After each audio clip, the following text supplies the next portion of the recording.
I'm Charlie Sykes. Welcome back To the Contrary podcast. We have a new national security strategy out. It was dropped on Friday night. If you haven't seen it, it's really a big deal. It's not just a rejection of, say, Ronald Reagan's foreign policy. It's a rejection of the entire foreign policy of every single president since World War II. We're talking about Truman and Eisenhower and Nixon and Kennedy and Bush. And it basically says we're throwing Europe under the bus. It's loaded with culture war stuff.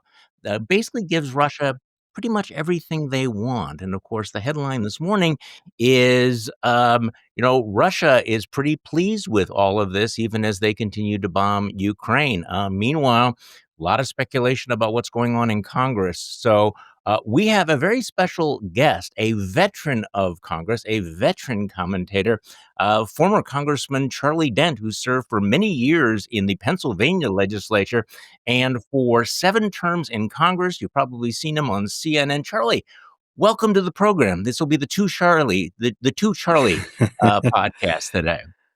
Well, that's great. Charlie, I just want you to know I've been mistaken for you more than a few times, especially when I put my glasses on. I've been told, "Oh, hey, Charlie Sykes, how you doing?" I said, "That's nice, but I'm not Charlie Sykes." Okay, that's really weird you should say that, because I remember back in 2017 or 2018, someone said, "Has anyone ever seen Charlie Sykes and Charlie Dent in the same room at the same time? I mean, is it possible?" So I don't know where this started, but Separated at birth. Yeah, well, I find it very flattering to be compared to you. Okay, so let's talk about, before we get into the big heavy lifting stuff, I want to get your take on what's going on with your former colleagues in Congress. Speaker Mike Johnson facing a revolt of Republican women. How much in danger is Speaker Johnson right now? Just give me your take of the state of play. Well, he could be in a lot of trouble if a few more Republican members of Congress decide to resign. Then he will no longer be the speaker. So that's his first problem. The second problem is the midterm prospects for Republicans in the House don't look particularly good right now. It's quite likely, probable, that the House will flip. I'm not here to predict how big a margin, but it's likely to flip. And so he will go from being speaker to perhaps the minority leader. And if that's the case, if he wants to keep the job, he should be able to do it, simply because he only needs half the members of his conference to support him. The minority leader position does not require a vote of the full House, unlike the speaker's position. So I think to that extent, if he wants to be the minority leader, he might be okay after the election. But then again, you're the minority leader, you have much more limited power and influence. So what is going on here? I'm looking at the list of the Republican women who have now broken with him. Elise Stefanik, Marjorie Taylor Greene, Nancy Mace, Anna Paulina Luna, Lauren Boebert, and Harriet Hageman. These are not feminists. These are not centrists. These are not center-left folks. These are not Liz Cheney types. In fact, some of those are some of the, I don't know, most aggressively pro-MAGA members of the caucus. So can you explain what's going on here? Because it doesn't appear to be ideological. I mean, these are people who have waded deeply into the fever swamps. So why are they breaking with the speaker now? Well, in the case of Elise Stefanik, let's face it, there's a little bit of payback going on here. She wanted to be, she was looking to become the UN ambassador from the United States, and she was all teed up. Then there was a special election in Lancaster, Pennsylvania for a Senate seat, and the upcoming Florida special elections. And at that moment, Speaker Johnson saw, hey, boy, these special elections aren't going so well. Republicans are significantly underperforming. We don't want a special election in upstate New York. We might lose the seat, and basically got the president to withdraw, or to force Elise Stefanik to withdraw the nomination. So I think there's a lot of bitterness over that. Frankly, I think that's probably the biggest thing, more than anything else with Elise Stefanik. With Marjorie Taylor Greene, it's pretty clear that she gave her unconditional, full-throated support to the president. That support was unreciprocated. The president, frankly, always unreciprocated with him. Yeah, well, and especially in her case. Well, and then of course, Marjorie Taylor Greene's got out over her skis on the Jeffrey Epstein matter. I think she's doing the right thing, trying to release those reports, and same with a few of the other women, Boebert and Mace and others, and Tom Massey. But in the end, that was too much for the president. He saw that as a betrayal. In fact, called her a traitor. and she didn't take it well, and now she's kind of gone on her own. Also, she was upset about not extending the healthcare, the ACA premium credit Yeah, I wanna talk subsidies. about that Uh, later. Yeah. she so I think there are a few issues, but I think it's just that she gave her support. It was unreciprocated. She wanted to run statewide. The president really Yeah. wasn't there for her. So that explains Green. And Luna, I know she had some issues, I think on didn't she want the House to be able to do proxy voting for members? And I Yeah. and because she had a young child and other members too, if that's changed A since lot I of was this in is Congress. personal. I'm Yeah, really it's very glad you're doing personal, yeah. this because Yeah, I mean, anytime people, I think this one of the the impulses of pundits are to find some sort of an ideological through line or something, and a lot of yeah, this is personal. A personal. lot of it's Yeah, ego, right? I mean, everybody yeah. has their own agenda. So Yeah, what happened with Hageman I didn't realize Hageman was, having issues right now, and, Luna had an issue, I think, over the whole issue of proxy voting for new mothers. I believe that was the issue. That was what she wanted, and there might be other issues, well, the but congressional stock trading ban. I mean, this is where she really oh, the broke. stock trading ban too, yeah, She yeah. actually began the discharge petition to force a vote on congressional stock trading ban. Now, this is unusual. You were in Congress for a very long time.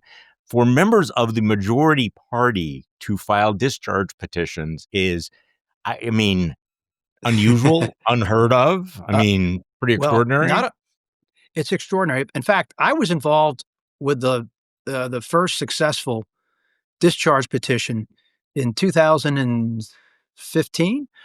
We did it on the Export-Import Bank as John Boehner was announcing his resignation, and we had not Oh, yet decided a new speaker. At that moment, we were waiting for Paul Ryan, but we didn't have a speaker, and I helped lead an effort to force the authorization or reauthorization of the Export-Import Bank out of committee over the objections of the financial services chairman. We were successful. That was the first time it was done since, I guess, Shays Meehan or McCain-Feingold in the early 2000s, mm, maybe whenever that was. And then before that, there wasn't one done since the 1920s. So it was very rare. But when we did it, we were successful. And by the way, we had over 300 votes for the legislation with a majority of the majority. We're just trying to prove that we had the Republicans wanted to do this, but there were a few people who were being stubborn. Now, discharge petitions are floated regularly, and they've had some success. They succeeded with one a couple of years ago. Garrett Graves is involved with. I don't even remember the subject anymore. And now you have discharge petitions on issues from Ukraine. You had them obviously on the Epstein files. So we've had these discharges now, and they're more and more frequent. It just speaks to dysfunction of the House. If you can't yeah. pass bills, people are going to try to force their agenda there. So they'll go to discharge petitions and try to force the House to consider their bills. Yeah. No, I mean, what's interesting is that none of these women have broken with Donald Trump really fundamentally, except for Marjorie Taylor Greene on the Epstein issue. But I mean, there's something about Mike Johnson's say difficulty in dealing with women in his caucus.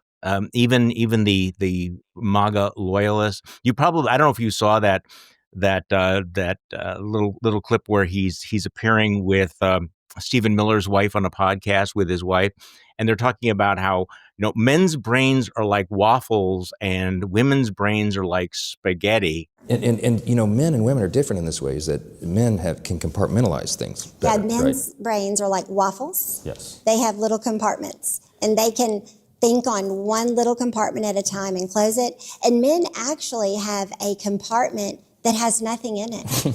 So when you ask him, what are you thinking about? And he says nothing, he means it. He means it. He really is thinking about He's nothing. not thinking about like the Roman Empire. Right, Yeah, well, there's yeah, that too. there's that There's too. a whole compartment for that. But women, we cannot do that. We are always thinking. In fact, our brains are like spaghetti. There seems to be this is kind of an old boy, very conservative, male dominated caucus. And even when you have ideologically aligned women, are they picking up something? I mean, are you getting any of this vibe that, and here we are, two old white guys talking about why are the women upset about all of this? I mean, but clearly, Johnson seems to have give me your take on it. Seems to have a problem with women, does he?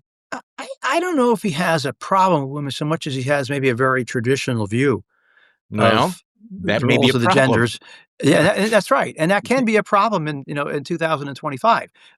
It's a Yeah. and I think that's it. But the Republican conference over the years has had some challenges. Frankly, we didn't have enough women in our conference. Yeah. When Boehner and Speakers Boehner and Ryan were in charge, we were really concerned about how few women. I think at one point, I think we had maybe 13 women in the conference. Now they've increased their numbers in recent years, but I do think have issues though that have been that have also unsettled women. Like particularly at post Dobbs, I noticed the women became a little bit more vocal, Republican women, about how to talk about that issue of abortion, and didn't always like the way some of the men talked about it. And I just remember going through this over the years. But on some issues like that, we've had issues, and now it's only gotten worse. Well, of course, Donald Trump, the Epstein files clearly speak to a whole new level of misogyny. What those guys were doing down there in that island. The sex trafficking and peddling of young girls, young women, is really beyond anything we've ever seen. So I can see why the Republican women, especially those who are upset about the release of the Epstein files, are screaming bloody murder. They didn't ask for much. They just said release the files of a pedophile, Yeah. of a sex trafficker. I mean, that's okay. That should have Relatively taken easy 5 vote. Yeah, Yeah. it should take 5 minutes. It shouldn't be a traumatic experience for anybody. And instead, these women, in the case of Green, being called a traitor for endorsing this measure.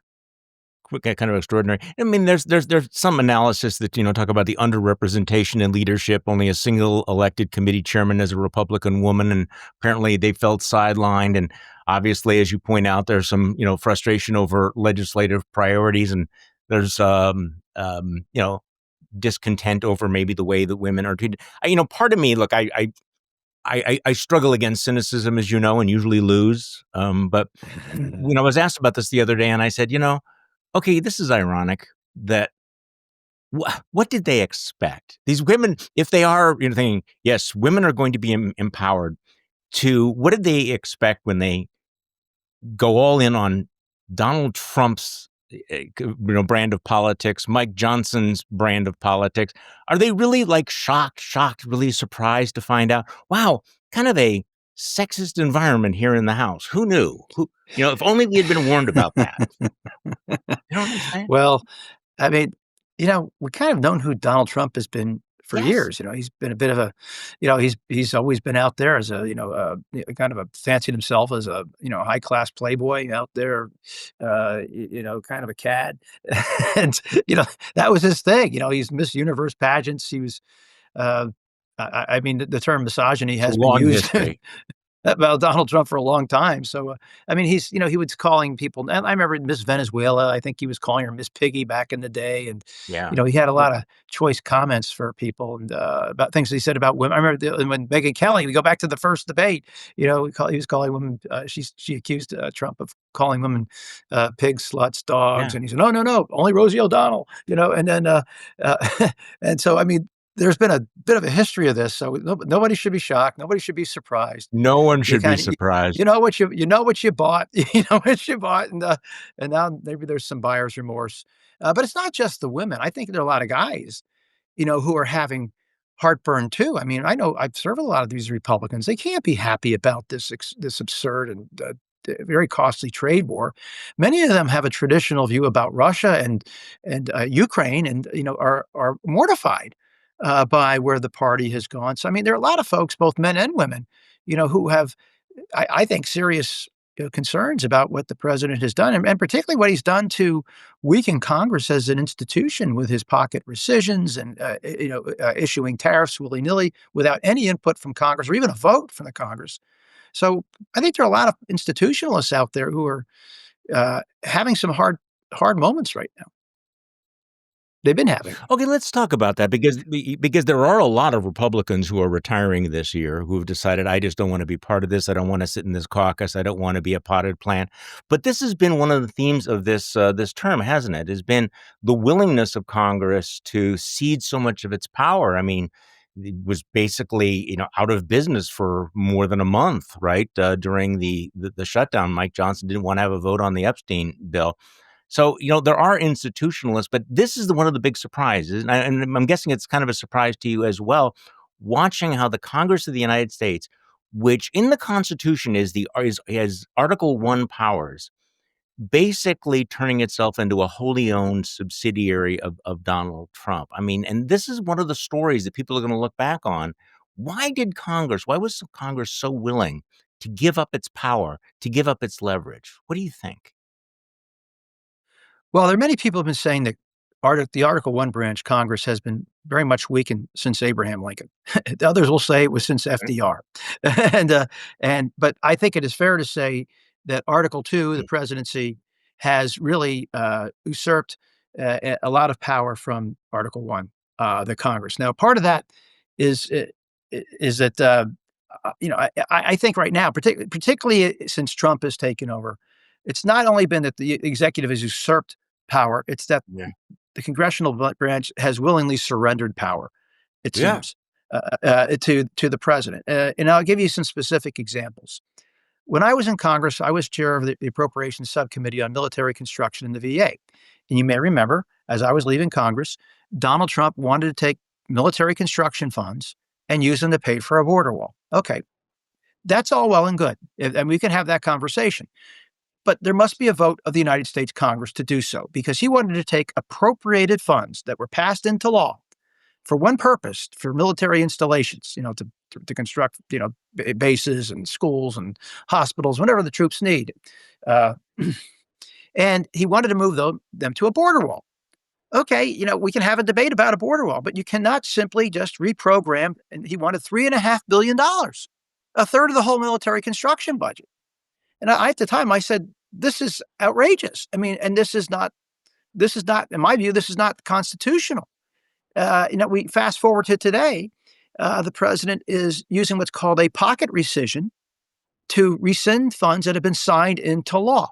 Now, the Supreme Court has said that the line item veto is unconstitutional. Now, we can have a debate about the line item veto, whether it's a good thing or not. States have it, but we don't have it at the federal level. So he's essentially imposing, in my view, a line item veto. And where is the pushback from Congress? And that's part of the reason why they can't pass appropriations bills right now. Because if you're in the minority party, and this is why Republicans have to be smart about this, because what goes around comes around. Okay, if a Republican president is going to cancel funds for USAID or other programs he dislikes, the next Democratic president might decide to cut funds for the Department of Defense or other priorities, or the Border Patrol or ICE or whatever priorities Republicans might have. And so, again, this is being done without a vote of the Congress. Same thing on the tariffs. I mean, I think this is the tariff issue and the rescission issue, to me, are the most consequential issues for Congress, because this speaks right to their power of a purse authority, which is really Congress's authority. That's what makes Congress Congress and not the Russian Duma. We are a branch of government that has real financial clout. We control money, and if that power is weak, then Congress becomes much less of an institution. Now, I can't understand why the Speaker isn't insisting on this. You might remember something, Charlie, back when George Bush was president, George W., a guy named William Jefferson, congressman for Louisiana. Remember the hard, cold cash in his freezer? He had 40 or 90,000. Oh, yeah, I do remember this. Well, you remember what happened there? And to show you how things have changed, the FBI raided his congressional office over that matter. Then Speaker Hastert, Republican Speaker, Republican President Bush, Hastert objected on the speech and debate clause that the executive branch did not have the authority to enter into a member of Congress's office because of what files they might have that would be upsetting to the administration. Now, that was in a criminal case, and this guy was guilty as all get out. So basically, Hastert took an unpopular position to protect the Congress as an institution. Can you imagine that today? I mean, against a Republican president. A Republican president. And so you can argue whether or not Hastert was right to do that, but he was standing up for what he thought was the best interest of the Article 1 branch, the Congress. I wish the current speaker would stand up for the Article 1 branch on taxes and spending. No tariff is a tax should be imposed without a vote of the Congress. These trade deals, who's voting to raise tariffs? These are just being raised without a vote of anybody.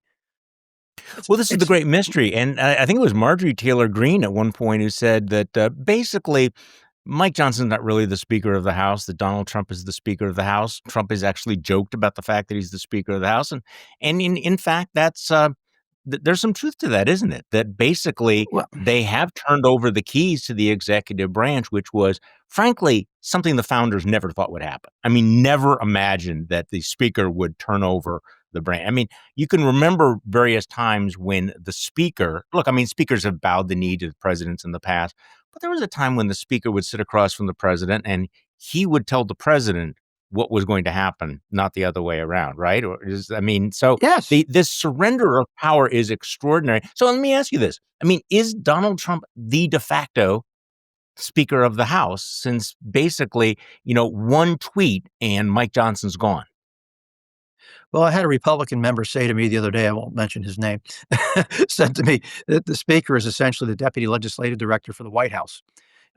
And so Yeah. you think about that. Well, That's their own troops saying that. So yes, in many ways, mm, Johnson has been able to accomplish things like the one big beautiful bill, get it across the finish line, not yes, because of it right. Impressive he did, but because he had for him. the president leaning in, Yeah. doing this. So you Mhm. remember how difficult it was for Mike Johnson when Biden was president. I mean, the House couldn't pass simple rules to bring bills to the floor. Well, now he's got a Republican president who can help him with all those things. But as Donald Trump's, as his approval rating dips, and it's dipped pretty far, expect to see a little bit more separation from members. But remember this, I used to believe that we had a system of separation of powers. That's what we were all Yeah. taught and brought up to believe. Mhm. I believe Checks and today we have a balances. system of separation of parties, and that the party of the president, in many cases, his own party in the congressional branch, feels it's their obligation, their responsibility to carry the agenda for the president at all costs. The Democrats have done this. Yeah. Republicans are doing it now. And I think this is very unhealthy for our country because that's why we end up using the Congress ends up using this reconciliation process to jam uh, major issues through on a partisan basis. These laws are not durable or sustainable because they are not done with the consensus of the American people. If you have a bipartisan consensus on something, there's a good chance that law is going to be durable and sustainable. And that's been our problem. We're still fighting over Obamacare jammed through on a partisan basis. We're fighting over the tax bill of 2017 jammed through on a partisan basis. The Democrats' IRA, Inflation Reduction Act, jammed through on a partisan basis, and we keep fighting over all these things. And and that's because of the way they were enacted.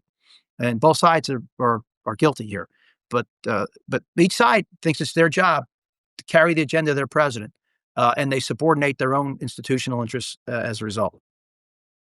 So let's talk a little bit about some of the things that the Congress is going to have to do one way or another. They're going to have to wrestle with this issue of health care. And give me your take on all of this, because it looks to me, and you correct me if I'm wrong on this, that Trump understands you have to do something. And there Yeah. are a lot of Republican members who do not want to do anything to prevent the dramatic increase in premiums for these Obamacare plans because they hate Obamacare. So at some point, how does the Rubik's Cube work here? We're in December. The clock is running. Give me your sense of what has to happen and what you think will happen with healthcare legislation. Well, I agree with you. I think the president realizes that Republicans have to do something. The question is, what is that something? Republicans need to Yeah. arrive at a consensus on health care. And frankly, as a party, we've not been able to do that. We went through this in 2017 with a repeal replace bill. I voted against the Yeah. bill at the time because I said, look, Mm, this bill is not going to it's not going to work out like we think. It's and I because 20 some million people are probably going to lose coverage as a result. We don't want to be in that position. And so here we are, fast forward. What's the repeal and replace? What's the replacement here? I mean, they're talking about HSAs or providing grants directly to right. individuals. Okay, great. Let's say you pass all this into law. How long will it take to stand up a program like that? You can't do that, and you can't do that by the end of the year, or arguably even over the next year. It's going to take time. So what will happen is Republicans will be forced into position. They will need to extend those ACA tax credits for at least 1 year, probably two, and Yeah. then if they want to come up with a substitute, and there are a lot of problems with it, the ACA. Don't get me wrong; it has not controlled costs. The ACA has Mhm. provided more access to people. More people are covered. That's the success. But it has not controlled costs. There have been a lot of consolidations in healthcare. You can make a Good. case things are more expensive, costs have come up, and the subsidies mask what the true cost of healthcare is. So people are, it protects them in terms of what they pay, the price, but the costs are still high. But there's a lot to do here on healthcare, but you're not going to get it done before the end of the year. And I doubt Republicans will arrive at a consensus during an election year. or perhaps even after that. So they're just going to have to extend them, and they're You going to have to bite the bullet. And Johnson is going to be in a box because he has marginal swing district members who want to extend these things. The ones in Kiggins down in Virginia, Fitzpatrick in Pennsylvania, people who are in really tough districts. And then you've got, his most of his members are in very safe seats, and I don't think they could care less if they get extended. They're going to win their reelections anyway, perhaps by yeah. reduced margins, but they're going to win. It's 2025, and one would think that at this point Republicans would have come up with an alternative on healthcare. I'm thinking of a quote. I think it was from John Boehner, who said, all of these years he's never seen a single credible Republican alternative plan, on the floor, which is actually kind of remarkable when you think about it, since we've been debating healthcare for God knows how long. Is that correct? I mean, why is there Yeah. no Republican alternative to Obamacare? I mean, Trump talks about in 2 weeks we're going to have this big beautiful plan. We have the concepts of a plan or a plan of a concept or something, and why? What's stopping them from coming up with something as a coherent alternative? Just like inability to come up with a consensus of any kind. Well, it's because it's hard. It's really hard. And, when Donald Trump ran for president the first time, you might remember what he said on healthcare. He said, we're going to cover everybody. It's going to cost less and it will be beautiful. Okay. Now, there's a lot there, but there's no policy to back any of that up. The more people you cover, it's going to probably cost you money. So, it's good. We're going to cover everybody. It's going to cost you less. Well, that's okay. Now, no, he never tried to explain that. And of course, it'll be beautiful, whatever that means. And I think that was always the problem. There was never the policy to back it up. You might remember when Paul Ryan became speaker in 2016 in 2015, but then in 2016 after Trump was elected. In January of 2017, you remember what the Republican plan was initially? We're going to repeal Obamacare, and then over 2 years, we'll replace it. And I was at the time saying, whoa, Yeah. you can't do that. I mean, that would Right, be, yeah. you're going to blow up the insurance markets. How are you going to price a product? And then Trump said, well, repeal, replace. Okay, then we get into repeal, replace. Going to block grant Medicaid, cut the funds, send it to the states and tell them to deal with it. And then so all these Right. people get kicked off of Medicaid. They go into the exchanges. They get a $3,000 tax credit. And guess what? Not enough money to buy health insurance. They go naked. So 22 million or whatever lose coverage. And that wasn't going to work either. And so I think Republicans, look, there's a lot to be said about, maybe instead of giving direct subsidies to the insurance companies, maybe give them to individuals. Okay, we have a debate, but there's got to be a lot of work done, though, to You have to give it to the insurance company sooner or later. I mean, yeah, they're it's gonna, just yeah, the insurance companies yeah, are going to get the money. yeah. The individual will be able to direct it maybe to an insurance company. The insurance company is going to get the money. So it's Mhm.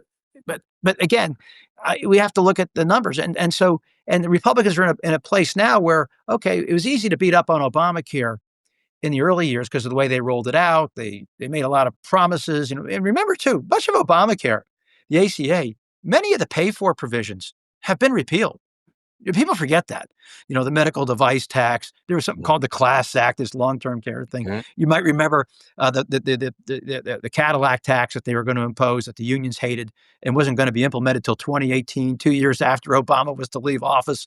You know, well, that got repealed too. The health insurance tax. I mean, all sorts of taxes got repealed. So a lot of things have been taken away, all the hard stuff, and we're left with it. And so Republicans right now have to come up with a real consensus, with a real plan. And then, okay, once you come up with a plan, then finding the consensus. And of course, a lot of Republicans debated about, getting rid of the employer-based system of healthcare, getting rid of the employer exclusion in the tax code. That was very controversial, and we ended up not going down that road because most people get their insurance, guess what? Through their employers. And so, we have a system that no one would have ever created in 2026, but we go back to World War II and wage and price controls and explain why we have an employer-based system of health insurance. We wouldn't have History. done that. We wouldn't have done it that way. It's not the ideal way to do it, but that's what happened. The war ended. We gave all kinds of special tax breaks to employers to provide health insurance. It worked pretty well until the cost exploded, and then and then so here we are. It's a tough system. You look. The fact is, it's hard, and you have to be interested in governing. And Donald Trump is not really interested in the nitty gritty of No. that sort of thing. But he loves making these sweeping promises. I don't know whether you saw at that weird cabinet meeting, the North Korean style cabinet meeting that he had last week. He was talking about how everybody's going to be getting a rebate check on the tariffs because the tariffs have brought in trillions of dollars, which is complete bullshit. There's not trillions of dollars. Yeah, And then did you catch what he said? He said, we're getting so much from the tariffs that you may not have to pay any income tax ever again because we're going to bring in so much money, which is okay. Now, for Donald Trump, who hasn't paid income tax in like 50 years. I mean, that's one thing. But I was watching Jimmy Kimmel the other night, and he says, this is like, some kid running for student council promising that we're going to have soda in all of the water fountains. I mean, it has no relationship to reality, Well, does it? Charlie, we're going to use this tariff revenue now to eliminate the income tax, which will nowhere come close to eliminating what we collect from the income tax. And we're going to use that tariff money to give people a $2,000 rebate or a refund. Yeah. And, I'm just, my head explodes when I hear this. Are we going to use this for refunds? Or are we going to use it to get rid of the income tax? Okay, you Yes, can't do both. everything. And you can't get rid of the income tax with it because we're talking how many, maybe a few $100 billion worth of tariff revenue right now. I don't even sure what the number is. And even then, he says, oh, we don't pay for it. All the exporting country does. China pays for it. Well, that's nonsensical. We all know it's not true. They even acknowledged this the other day when they finally came to the realization, hey, you know what? We don't grow some things in the United States. Oh, like Right. bananas Coffee. and cocoa and coffee. Yeah. Oh, yeah. Let's get rid of those tariffs because guess what? The price of bananas and coffee's gone up. And now they're saying, so I guess they're tacitly acknowledging that these tariffs have raised the prices of certain things that Americans buy and consume. And I think this whole trade conversation that they've entered into, again, it defies any type of logic. They're saying we're going to reshore all this manufacturing because of these tariffs. I got news for them. Every manufacturer I talk to tells me their costs are going up. That's because of the tariffs. Their costs are going up. Talk to a farmer who's just lost markets because of the anticipated retaliation. If you're a soybean farmer, these tariffs aren't doing them any good either. And by the way, we're going to use the tariff revenues to bail out farmers and bail out, why not auto companies? Why not anybody else who's been impacted? This is just crazy. But every manufacturer I talk to tells me they import things, they're inputs, they make things, then they sell them. Sometimes they export them. Their costs are going up. I have a headline I'm sitting here in Allentown, Pennsylvania. Mack Trucks a few months ago announced they're laying off 300 people because of the tariffs. Okay, truck manufacturing. Again, we all know the automotive sector has really struggled with these tariffs. And so none of this makes any sense. And to go after a country like Canada with tariffs, I mean, what the hell did they ever do to us? Canada. Yeah, why are we mad at Canada? He's mad about a trade. He's mad that they run a trade surplus with him. Well, that trade surplus is something that was a deliberate move on our part. We wanted to import more Canadian oil, so we didn't have to take it from places like Venezuela and other unstable places. That was the plan. And in fact, we wanted a Keystone Pipeline. We wanted to bring the Keystone Pipeline to bring it in. So yes, when you take oil out of the equation, we run a big trade surplus with Canada. But we did this because we wanted to become North American energy self-sufficient. And do you remember when every Republican and every conservative was in favor of the Keystone Pipeline because it was the route to energy independence? What a great thing it was. And we won. You either had the Keystone Pipeline, which created all these jobs, or we'd have to buy oil from the Middle East. This is crazy stuff. Yeah. Do you remember that? And most of the Democrats are against the Keystone Pipeline. So I'm just astounded by this. And then to impose tariffs during Trump 1, they wanted to impose tariffs, 232 tariffs, in the name of national security on Canada.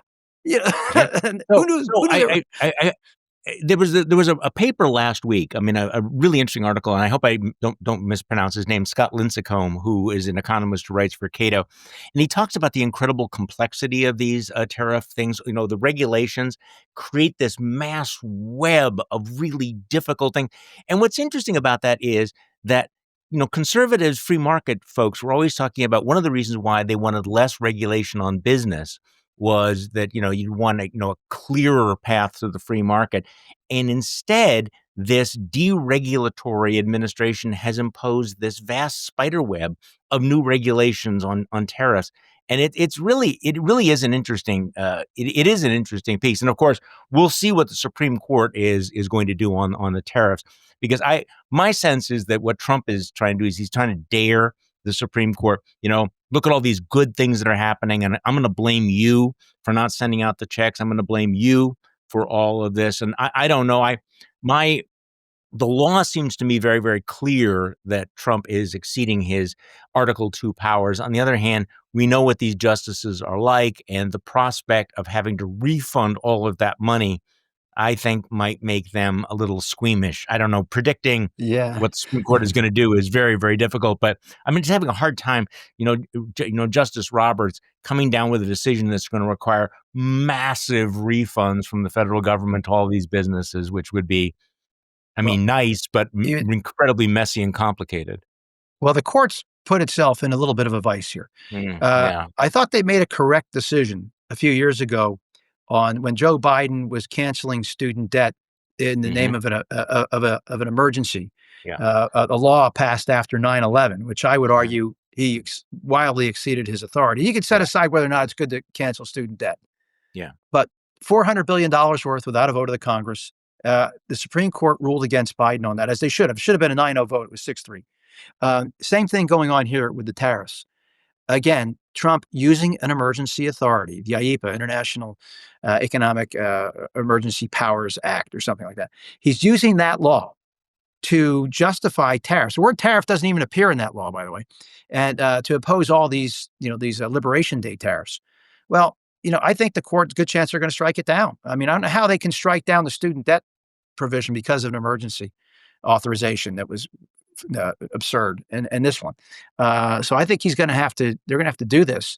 But Trump will turn around, though, and then he'll reimpose these tariffs under Section 232, national security, 301, unfair trade practices. There's actually a Smoot-Hawley provision, too, that has never been implemented. And I'm sure they'll go use that one. They think Smoot-Hawley was a great law. Well, wait, everybody else. Smoot-Hawley's still on the books? I was not aware of this. Really? I think there is a provision, and I just can't I got to go find it. There is a provision in Smoot-Hawley that has not been used where the president could impose some tariffs. But I guarantee you they're going to go out there and look at that provision and try to impose it. Every economist under the sun said it exacerbated the Great Depression. Yeah. And fun fact, by the way, during the 1930s, the United States ran a trade surplus post Smoot-Hawley. Great. Global trade dropped by a third, and we went from 3 trillion, I think, down to 1 trillion. That's how bad it was, and unemployment rate was over 20%. Did anybody really notice the trade surplus? Yeah, no. Okay, so let's talk about one of the big stories over the weekend: this new national security strategy. This is what Ann Applebaum said about all of this. The new national security strategy is a propaganda document designed to be widely read. It is also a performative suicide. Hard to think of another great power ever abdicating its influence so quickly and so publicly. I thought the New York Times headline captured at least part of it. Trump's security strategy focuses on profit, not spreading democracy. It prioritizes culture war issues, moves us closer to Russia, signals the abandonment of Europe. It drips with contempt for the post-war architecture and institutions, lays out this Trumpian vision that degrades our alliances, empowers our adversaries, increases global instability. For people who think that Trump is a straight line from Ronald Reagan, it's hard for me to imagine anything clearer than the deviation that you're seeing in this new strategy. It is America switching sides, and they put it in writing. Now every Republican is like, this is not a tweet. This is not an off the cuff thing. They can't say Trump is joking. We need to take him seriously, but not literally. It's in writing, Charlie, and it is a remarkable shift in what America used to be and what it used to represent on the world stage. Your thoughts? Well, this whole business of this being a straight line from Reagan to Trump. No, this is the repudiation, not only of Ronald Reagan, but of every other Republican president post-World War II. This is rejection of Eisenhower, of Nixon, Ford, Reagan, H.W. Bush, and George W. Bush, every single one of them. is being repudiated because of this. I have not read the document. I have read some analysis of the document. I have it here. Actually, I was going to read it today, actually, but I read parts of it. But I can't imagine that an American president, and especially a Republican president, feels that we should abandon America's crowning achievement after the Second World War, and that is the peaceful peaceful integration of Europe, making it a place that is stable, safe, secure, and prosperous. Through our intervention, through our leadership, along with our friends and partners there, we helped make Europe a better place. It had been the focal point of American, Europe had been the focal point of American foreign policy in the 20th century. 2 world wars, never wanted to repeat this exercise, and we actually accomplished our goal remarkably. And this president wants to walk all away from it and say, you know what, Russia, take what you want. He said that, about, the Baltics or whatever, Ukraine. He's in Ukraine. There's no, as if there's going to be no consequence. Europe will be forced to rearm in a big way. You know what? I want Europe to do more for defense. They're not doing it because of us. They're doing it because of the threats they're facing. And they see the threat. Everybody sees the threat except this White House, which seems to think that Vladimir Putin is somehow benign. The fact that Witkoff, his special envoy, took that proposal, however many points it was, and presents it to the Ukrainians. It gives it to the Ukrainians to accept it by Thanksgiving, and this would you will cede power, a territory. You will cede. You will cut your armed forces in half. You will never become part of NATO. Basically, you won't be a sovereign state. You won't be able to make your own decisions. I mean, this was written by the Russians, and how can an American president put their name on this and send it to the Ukrainian government? I thought, the president seems to think our role is to mediate this dispute. Now, we're on one side here. I thought we were on one side, the Ukrainian side, but it feels like we're on the Russian side. He sees Russia as a benign power. Hey, I want to integrate Russia into the global economy too, but their behavior has to change. I mean, that's the issue here. It's the Russians. If they rejoin the family of nations and want to play ball with the rest of us under the rules, fine. But if they're going to go out there and disrespect these countries' sovereignty and invade and undermine the Baltics, the Poles are scared to death. Obviously, Ukraine has been dealing with this for years now. We can't simply allow that. If the president really wants to, bring an end to this war, take that $300 billion and tell the Russians where it's going. It's going to Ukraine. To reconstruct their country and to fight the Russians. That's where it's going. Ratchet up the sanctions even more. There are all kinds of things that we can be doing to the Russians and put the pressure on them. I don't see Putin making any concessions. All this expectation of Zelensky to make concessions. Yeah. Why is that? Whose side is it? Well, and that's why you had that farce last week, that 5-hour meeting where they send Jared Kushner, who has no role in the government, Jared Kushner and Steve Witkoff, who's utterly clueless. They sit there for 5 hours, and basically Vladimir Putin flips them off. And I feel like we keep playing this game like, don't you get it yet? Putin doesn't want peace. Putin is not going to make any concessions whatsoever. And all Donald Trump seems to care about is getting the Nobel Peace Prize, which he did not get, will never get. But so they invented a fake prize for him. I'm kind of hoping, there's part of me that's thinking, hey, now you've given him this fake bullshit prize that the FIFA Peace Prize, that maybe he'll move on to something else. But what's interesting is just the naivete of this policy. And Trump is trying to be, I am the realist. We're talking about hard power and economic power. And yet he has this fantasy imagination where Vladimir Putin is going to do him a solid by making a concession, and Vladimir Putin just humiliates them again and again and again. When will they ever learn? Putin doesn't want peace.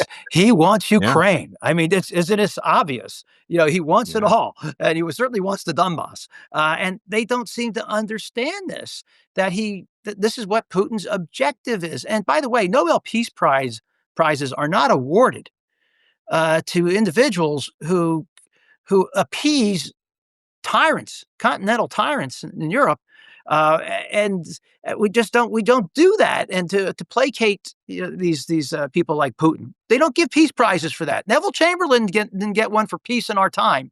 Donald Trump won't get one for And you know, and then it's hard to get a peace prize too if you're going to blow up boats in the Caribbean without Well, any kind of an I was going authorization. You know, yeah, it's tough yeah. too.